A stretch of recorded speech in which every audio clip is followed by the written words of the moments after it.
Hey you guys, in this video today, we're gonna be chit-chatting about how to become a professional LA dancer. So I know times are tough right now, it's 2020, nothing's happening, nothing's going on in the industry, but it's not too early to start preparing yourself to head out to LA to be a dancer if you guys are aspiring to go out there, or if you guys may have a couple years on you left in your training and you're ready to turn 18, and the first thing you wanna do when that happens is move out to LA to dance. If you guys are new here, my name is Lauren, and I was an LA industry dancer for 6 years and lived in the city of LA for 3 out of those 6 years. Now in this video, I'm gonna be answering some questions that I think you guys would have for me regarding this topic, and I'm gonna be sharing with you guys today some tricks and tips for being in the industry, as well as what to do's and what not to do's from my own personal experience right now. Okay, so if you catch me looking down here, I have my notebook right here. It has all of my questions and notes and answers. That way I just don't forget anything.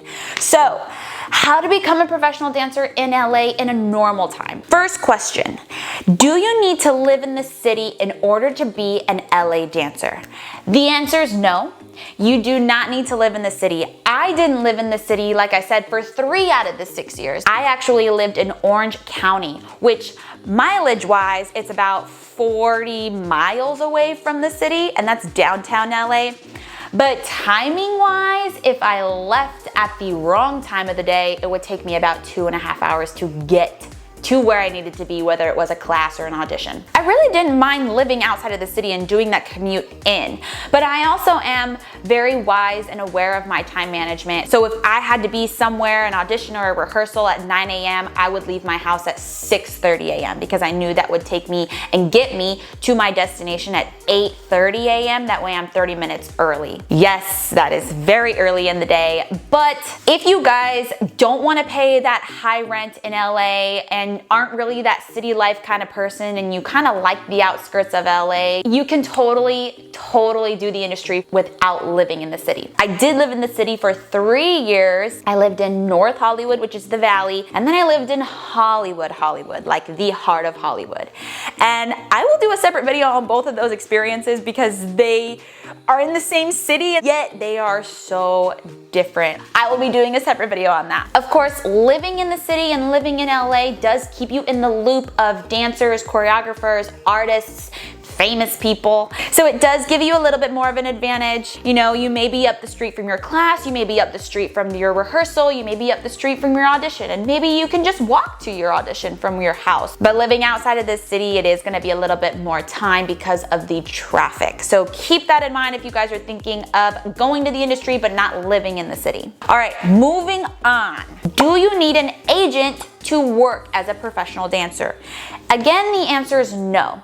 If you guys are in it for the long run though, and you want to do this as your professional career, you are eventually going to need an agent. The 4 main well-known dance agencies out there are Block Talent, MTA, MSA, and Clear Talent. So all of the agencies will hold open call auditions, and that's where you will go in and audition for them. They may teach you a combo to one style and then do another combo for you in another style. That way they can see how versatile you guys are, and then they will let you know if they want to represent you after that. But they just want to see that you guys have potential and you guys are very well versatile or are very strong. If you guys are only suited to one style or you've only been training in one style, they want to see your guys' strength and potential in that style. So what does an agent do for you? Your agent is there to help submit you on auditions. They're there to negotiate your rates for you between choreographers or casting directors. They're there to send you on as many auditions as they can get you to go to because they want you to work and they want you to do well in the industry. But keep in mind, if they send you to an audition and you book that audition, for every paycheck that you get from that job, they will take 10% out of that paycheck. So 10% of your entire paycheck, even if it's one paycheck or a dozen, if you did a commercial and you get residual checks, they're gonna take 10% of each paycheck because that's how they make their money. So keep that in mind when thinking about getting an agent. But they are there to help you and they are there to support you to get you to be the most working and successful dancer out there. Now, you can do the industry without an agent. I know a ton of people and I have a ton of friends that came to the industry and did it without an agent for a good period of time. It is gonna take a little bit more work for you guys because you do have to find your own auditions. You do have to submit yourself a little bit more online to get those auditions. Go to a lot more open calls.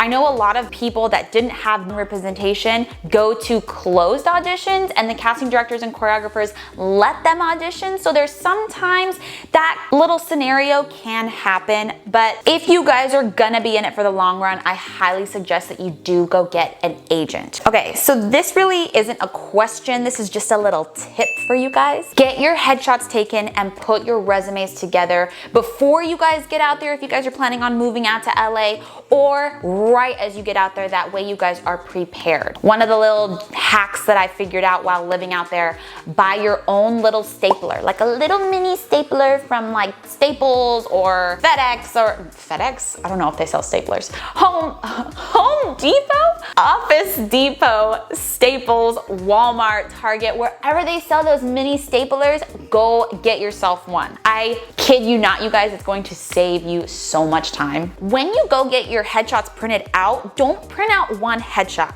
That is the worst mistake you guys will ever make.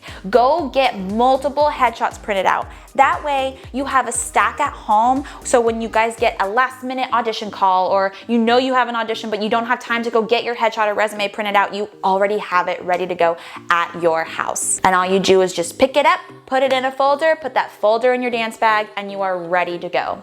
Okay, so here's another little tip for you guys. Let's say your agent gives you an audition. You need to research the choreographer for that job. That is your number one thing to do right as you guys get the audition call, because you may not know who they are, you may not know who they've worked with, you may not know their style, and all three of those answers just from your research right before you go into the audition will make you stand out so much, you guys, because you already know kind of a little bit what to expect as far as style. You know who they've worked with as far as artists or directors. Let's say they've choreographed for Lady Gaga before. Obviously, we all know Lady Gaga's style and personality, right? So you already have a little bit of awareness of what you're going into and what you're going to get prepared to dance. Okay, here's another question. Do I need to take classes every single day? The answer is yes, you guys. Your training never stops. Your education never stops. As we live on this earth, we're always learning something, right? Every day we're learning something. Even if it's just a little thing, we're always learning something and educating ourselves, or someone else is educating us on something. So you have to stay up to date with your training, and that is taking dance classes every single day. 2 to 3 classes a day, 1 hour, 1.5 hours, 2 hours. And my number one tip for that is take the classes who the instructor is a working choreographer. To name off a few: Kenny Ortega, Nappy Tabs, Jaquel Knight, Brian Friedman. All of those choreographers, you guys, if they're holding classes in LA, your booty better be in that class, because they're the ones that are working. They're the ones that are maybe there to scout and see, okay, who maybe can I pull from here instead of holding an audition? Who can I pull from here to book on this next gig that I have coming up next week or next month? Because maybe they don't want to hold an audition. Maybe that class right there is their audition. So get in the classes who the instructors are working. Get to know the instructor, get to know the instructor's assistants, because they're your gateway to that working choreographer as well.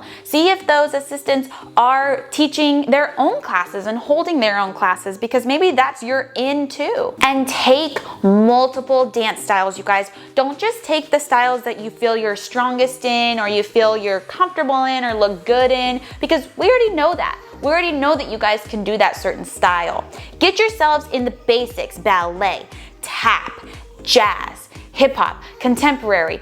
Acro is the number one thing that I regret not getting myself into. If you know how to tumble, if you know how to b-boy, if you know how to throw any cool tricks, that can definitely save you, especially in an audition room. As well as any other style: tap, point, acro, or contortioning, or any of that. You don't really see that. So for a choreographer and a casting director to be on the other side of the table and see, let's say you're in a group of 5 people, and 4 out of the 5 people are doing all jazz freestyle, and you are over here doing point, tap, hip hop, lyrical, throwing tricks, throwing contortion-y thingies. I'm not a contortionist, so I don't really know what those moves are called. But you stand out so much when you do that. So their eye is gonna go directly to the person who's doing something different. So get yourself in every single class that you can, every style that you can. Go back to the basics, take beginning classes. You guys, don't be ashamed to take beginning classes because those can really, really help you. Okay, another tip for you guys.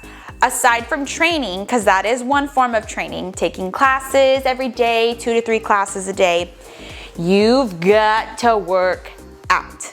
Yeah, you've got to work out, you guys, because I hate to say it, but it's all about how you guys look. The majority of the time, they are looking for women that are in shape, men that have 6-packs or 8-packs. They're looking for all of that because that is pleasing to the eye on stage. So get in the gym every single day. If not every single day, maybe 5 times a week, and then take 2 days of a rest. That's what I used to do. I was in the gym every morning for about 2 hours, I'd say, every single day of the week. And Saturdays and Sundays would be my days off. And sometimes I would go and do like a mile run on a Sunday morning or something, but I would make sure that I would give myself those 2 rest and recovery days for sure, because after all of the working out and all of the auditioning and all of the training and all of the rehearsals and all of the gigs, your body's gonna crave those recovery days. So as far as training, dance classes, and working out, okay? Get in the gym. Okay, so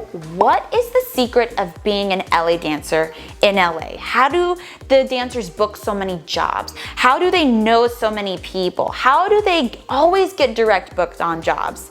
Here's the answer, you guys. Networking, networking, networking. Your connections with those people out there are insanely important. It's all about networking out there. Who you know, who they know, which kind of goes back to our training topic that we just talked about. You know, get to know the choreographers, get to know their assistants, right? If you know the assistants, who does the assistant know? The working choreographer, right? And if you want to get in with that choreographer, how you gonna get there? What's your yellow brick road? So the more people that you guys know out there, the better. It's gonna open so many more doors for you, so many more opportunities. And get in tight. If you guys do have an agent, get in tight with them, because each agency represents a gazillion working choreographers. Do what you gotta do to get yourself, your name and your face known. It's not even about your talent at that point, it's just your face and your name, because that's what you want for them to remember. And as soon as you walk into the audition room and you've shown your face and your name so many times, they'll remember that, and guess who's there gonna watch? You. So network, network, network. Go make connections, you guys, because that is your golden ticket to being successful in the LA dance industry. Okay, so the last tip that I have for you guys in this video is when you're out there, whatever you're doing, however you're making your money, be smart with it.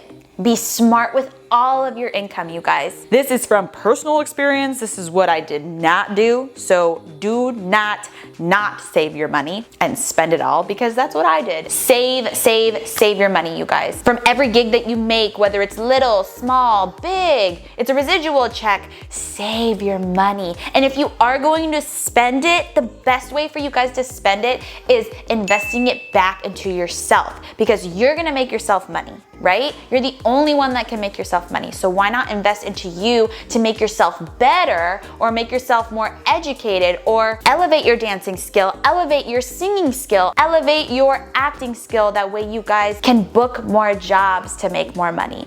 So what's an example of investing in yourself? Well, personal training is number one. If you guys aren't really motivated to go to the gym, or you need a little extra push to go every day, hire a personal trainer. You're investing in not only your physical health, but you're also investing into yourself as your own business and making yourself better. That way you can book more to make yourself more money. Maybe invest in a little bit more of a healthier diet. That way you guys feel energized right when you wake up. That way you can go work out and go take 2 to 3 dance classes a day. And then maybe you have a rehearsal late at night that goes for 4 hours. And then you have an audition the next day, but you want to feel good and clean and healthy and energized for that. Maybe go invest in some singing lessons. If you guys know you aren't the best singer, but you could possibly be called for a singing call, because that call also requires dancers. So go invest in a vocal coach. Go invest in an acro private, a tumbling private. You're not spending your money, that way it's all gone. You're investing it